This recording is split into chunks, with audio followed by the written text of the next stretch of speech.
That's Boston for you, doing Foreplay Long Time. Two songs always came out together. Good stuff. I love it right here on Dan RadioStyle. Hope everybody is having themselves a great day. Again, sorry for another tough week. I haven't been doing as many videos because I was out in San Antonio for my new job, doing some training and all that good stuff. So finally had a chance to kind of get myself back into the swing of things. So hopefully we can get back to doing videos at least daily or really close to it.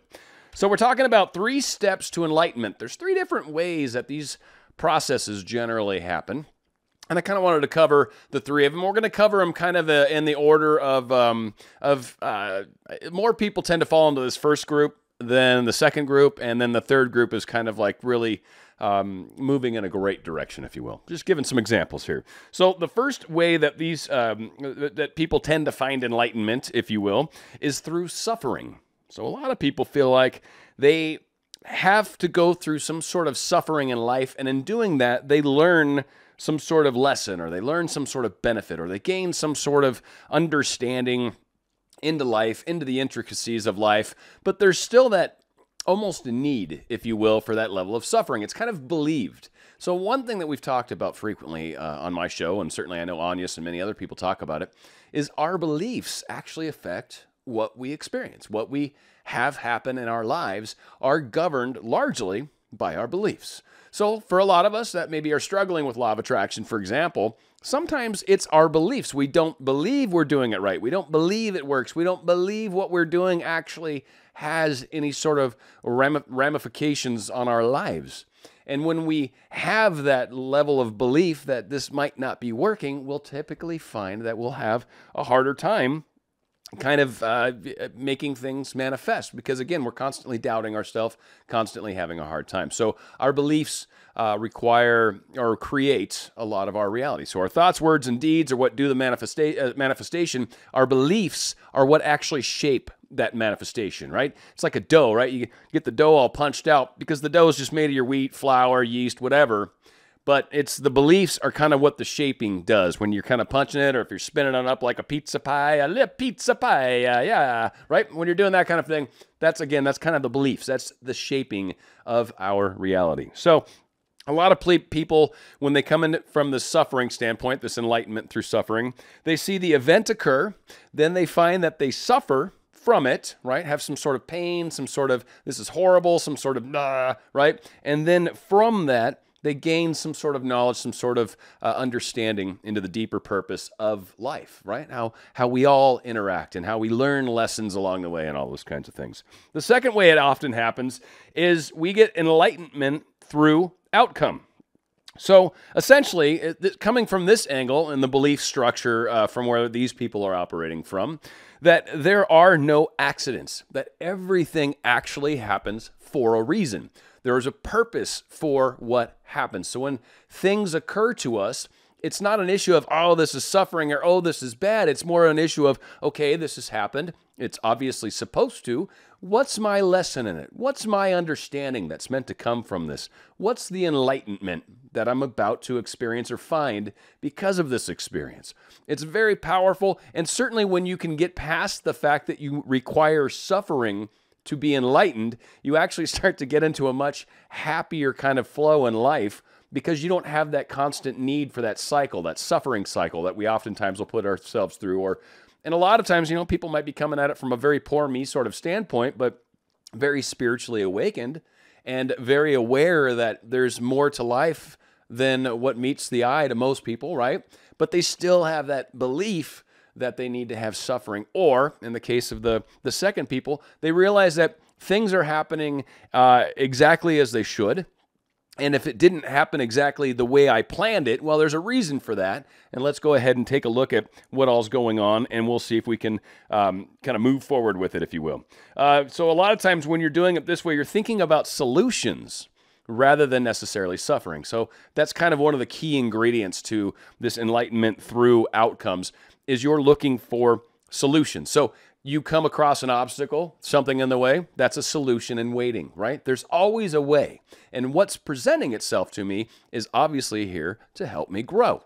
That's where the enlightenment aspect comes from. So from that second angle, it's very cool. And again, this is, I think, definitely a better place to be coming at enlightenment from, is from this area versus the suffering. So again, that's why I think more people tend to fall into the suffering category, then fewer people fall up into level 2, which is good, and it is a level up in my opinion. And then now to level 3, which is even a smaller group of people, but is far more profound in what it means and how it helps us in our lives. And it's super cool. So the number 3 way is enlightenment through purpose.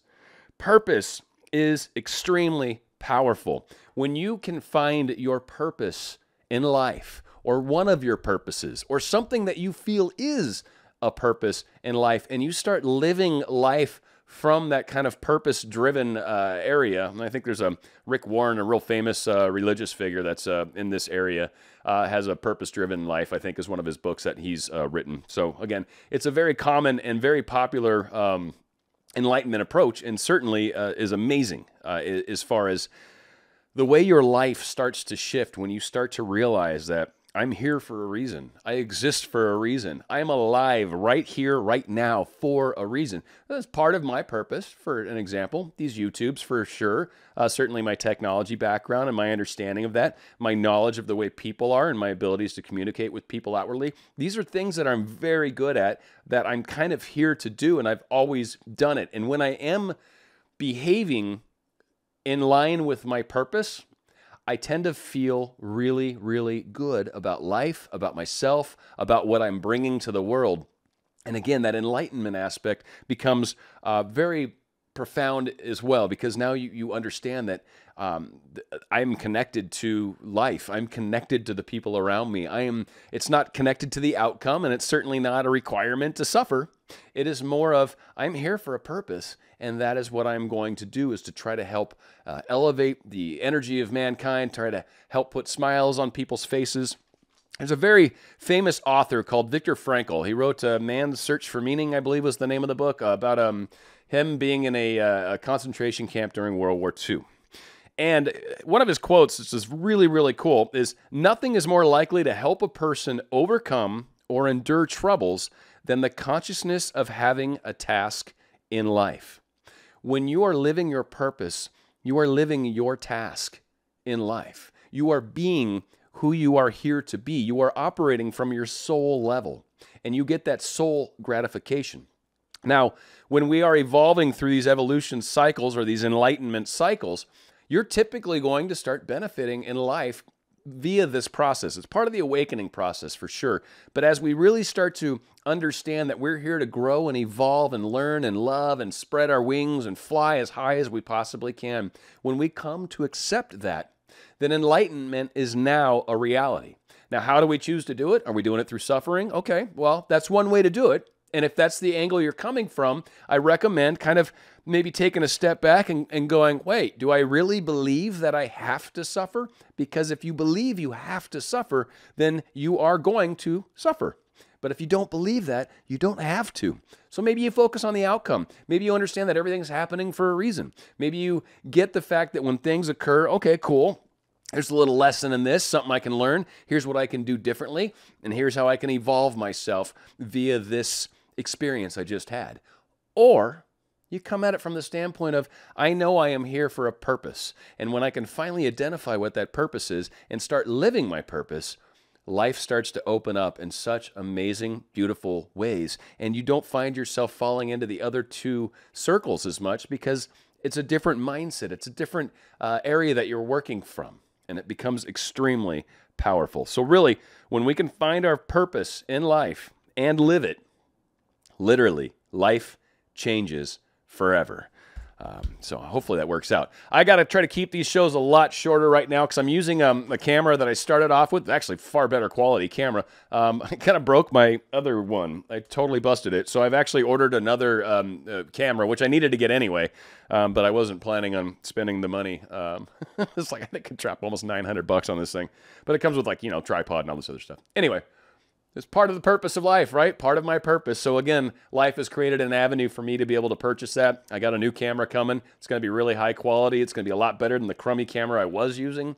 and probably be equivalent to the quality of this camera, which I'm hoping should be really good. I think I got the focus nailed down, but it's just a little trickier to do than a lot of them are. But hopefully this makes a difference in your life. This enlightenment process, a lot of you guys are in your awakening circles, you're in your awakening portions of life, and the enlightenment aspect of it is really a key ingredient into how we evolve and develop ourselves. Makes a huge difference when we can come at it from that standpoint. I promise you that much, especially if we can figure out what is our purpose, what am I good at, what am I here to do? And I tell you what, when you figure it out, your whole life changes. That's what you start doing. You start living your purpose, and it screams happy songs inside your soul every time you do. It's a beautiful thing. We're going to be going out with a great song by Eric Clapton called Change the World. It's right here on Dan Radio Style.